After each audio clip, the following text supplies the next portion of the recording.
Alors, Vinicius Junior. Vini et Junior.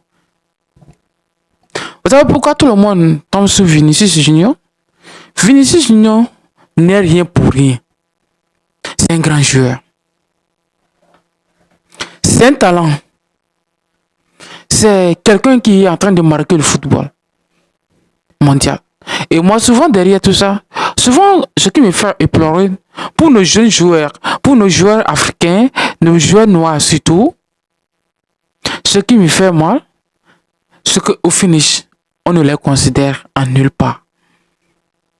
Vinicius a gagné le ballon d'or, on l'a retiré. On l'a traité de tous les noms. Parce qu'il est arrogant, il est violent, il n'est pas fair play, il n'est pas ceci.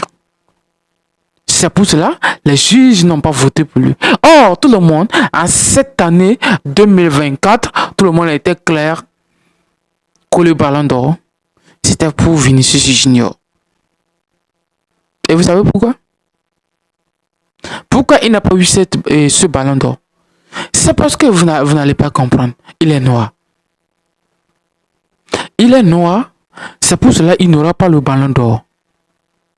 Et beaucoup de joueurs, de jeunes et de joueurs africains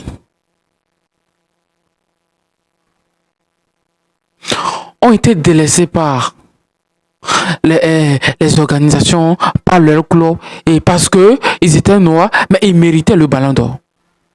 Quand on prend le palmarès de Samuel Eto'o, un joueur comme Samuel Eto'o, c'est un grand joueur.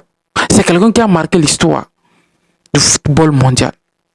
Et quand on prend Samuel Eto'o, Thierry Henry, Ronaldo, de Nazario, Ronaldinho, tous ces joueurs de l'époque, Rivaldo, Samuel Eto'o a plus de buts que tous ces joueurs.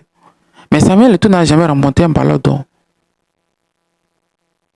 Mais tous ces joueurs que j'ai cités, la plupart ont eu de ballons d'or. Ronaldo n'a pas eu beaucoup de choses, plus que, à part la Coupe du Monde qu'il a remportée.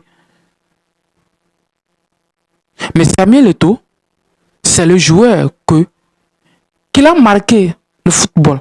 C'est le seul joueur qui a marqué le football africain. Aujourd'hui, Vinicius Junior n'est pas victime.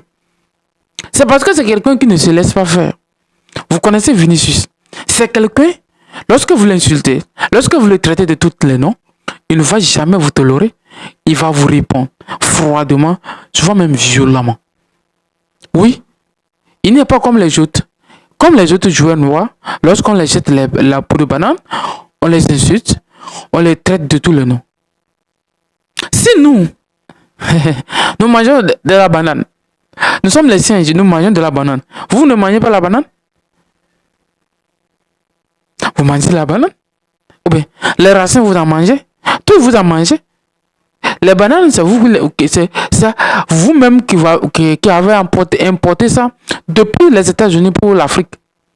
Et souvent, quand je vois les gens de réagir, si on me jette de bananes ou bien on me jette de mangue, c'est eux qui ont importé ça. Ils ont commencé à consommer ça. Les blancs ont commencé à manger la banane, à manger tous ces fruits-là qui venaient de, comment on appelle-t-on, souvent de l'Asie ou bien de l'Amérique, surtout l'Amérique latine. Avant que nous, les Noirs, nous n'en goûtons. Vous voyez? Le manioc. Tout. C'est eux qui ont importé ça de l'Amérique latine. Parce qu'ils savent que c'est quelque chose de très important pour la nutrition. Et si aujourd'hui, nous sommes, moi, si je vois les gens, c'est-à-dire, bon, réagir devant les insultes racistes, moi, je pense que le silence est la meilleure des solutions pour faire comprendre aux gens, à ces personnes-là, que ils sont plus bêtes que nous. Si la personne, tu sais que la personne est bête et que tu continues pas à l'insulter, c'est que aussi toi aussi tu es bête. Parce que si tu sais que quelqu'un est bête, parce qu'on n'insulte jamais un chef, on n'insulte jamais un mouton, qu'il est bête, tout le monde sait qu'il est mouton.